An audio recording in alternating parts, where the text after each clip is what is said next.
السلام علیکم ورحمۃ اللہ وبرکاتہ۔ 8B کے طلباء سبق نمبر 2 دعا اپنے سامنے کتاب کھول کر رکھیں۔ دعا یہاں پر ہمارے سامنے بچوں دعا نظم ہے۔ ویسے بھی آپ جانتے ہی ہیں دعا کس کو کہتے ہیں۔ دعا کہتے ہیں اللہ سے مانگنے کو یا اللہ کے سامنے التجا کرنے کو۔ دعا ایک وسیلہ ہے اللہ سے مانگنے کا، اپنی حاجتوں کو اور اپنی مشکلوں کو اللہ کے سامنے رکھ کر دعا مانگنا۔ اب شاعر نے ڈاکٹر محبوب رائی شاعر ہیں، انہوں نے نظم کے انداز میں دعا مانگی ہے۔ تو تمام طلباء اب کتاب اپنے سامنے رکھیں، انگلیاں رکھیں، آپ کے سامنے حروف آ رہے ہیں تو دیکھتے جائیں۔ اے خدائے بحر و بر، خالق جن و بشر، ہم پہ ہو لطف و کرم، ہیں تیرے محتاج ہم۔ آگہی کا نور دے، روشنی بھرپور دے،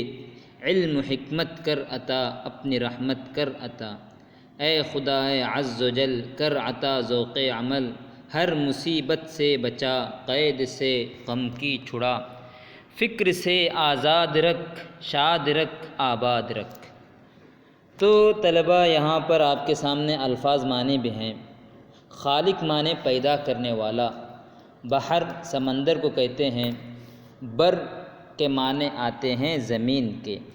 لطف کے معنی عنایت یعنی انعام مہربانی، کرم کے معنی بھی مہربانی، محتاج ضرورت مند، شاد خوش بشر انسان جن ایک مخلوق جو آگ سے پیدا کی گئی ہے، ذوق شوق کو کہتے ہیں، لطف کو، قید پابندی، حکمت دانائی عقل مندی، رحمت کرم، عز و جل عزت و بزرگی اللہ تعالیٰ کی صفت ہے، عطا انعام بخشش، آگہی علم یعنی واقف جاننا۔ تو بچوں کتاب میں دیکھیں تو پہلے ہم نے جو پڑھا تھا وہ پہلا شعر، شاعر کہہ رہا ہے خدا سے، اے خدا بحر و بر، اے خدا، اے میرے مالک،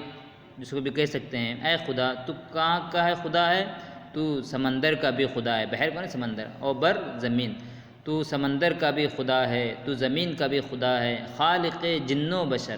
تو نے جنات کو بھی پیدا فرمایا، انسان کو بھی پیدا فرمایا۔ تو پھر شاعر آگے کہہ رہا ہے، اے اللہ تو اتنا بڑا ہے، اتنی بڑی تیری خاصیت ہے، تو نے انسانوں کو، جنوں کو، زمین کو، سمندر کو پیدا فرمایا، ہم پہ ہو لطف و کرم، تو ہم پر بھی کیا کر، تیرا لطف کر، تیرا انعام کر، تیرا کرم فرما، ہیں تیرے محتاج ہم کیا ہیں، تیرے ہی محتاج ہیں، تیرے علاوہ ہم کسی اور کے محتاج نہیں ہیں۔ پھر شاعر کہہ رہا ہے، آگہی کا نور دے، جیسے کہ ہم نے پڑھا تھا آگہی کے معنی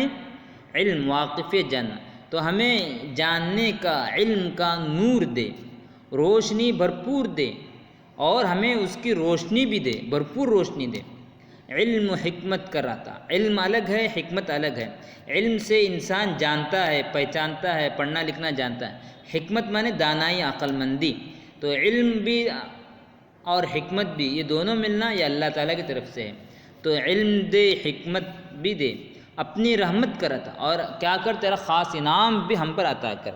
اے خدا اے عز و جل، اے خدا تو بڑا بزرگ و برتر ہے، یعنی اللہ تعالیٰ کی صفت ہے عز و جل، کر عطا ذوق عمل، تو ہمیں کیا کر، عمل کرنے کا، تیری باتوں کو ماننے کا، چلنے کا ہمیں کیا کر، شوق دے، ہر مصیبت سے بچا، تو کیا کر اے اللہ، ہمیں ہر مصیبت سے بچا، اس لیے کہ دنیا کے اندر جو بھی تکلیف آتی ہے، جو مصیبت آتی ہے، یہ اللہ ہی کی طرف سے آتی ہے، لیکن اس مصیبت سے بچانے کے لیے، اس مصیبت سے بچنے کے لیے ہمیں کیا کر، تو بچائے گا تو ہم بچیں گے، تو اس کے لیے اگر ہم نیک عمل کریں گے تو نیک عمل کرنے کی وجہ سے اللہ تعالیٰ ہر مصیبت سے ہمیں نجات دلاتا ہے، اس لیے دعاؤں کا اہتمام، ذکر و اذکار کا اہتمام کرتے رہیں گے، اللہ تعالیٰ ہر مصیبت سے بچاتا ہے، ہر مصیبت سے بچا، قید سے غم کی چھڑا،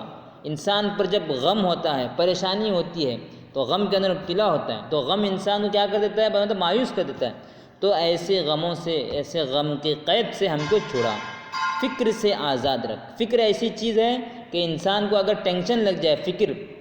تو پریشانی، تو پھر انسان پریشان ہوتا ہے، تو فکر سے ہمیں آزاد رکھ، یعنی جب اللہ کی مدد رہے گی تو انسان فکر سے آزاد رہے گا، شاد رکھ، آباد رکھ، ہم کو خوش رکھ، آباد رکھ، یعنی ہمارے اندر برکت دے، اور چیزوں کے اندر ایسی برکت دے کہ ہم کو کسی کے سامنے ہاتھ پھیلانے کی ضرورت نہ ہو۔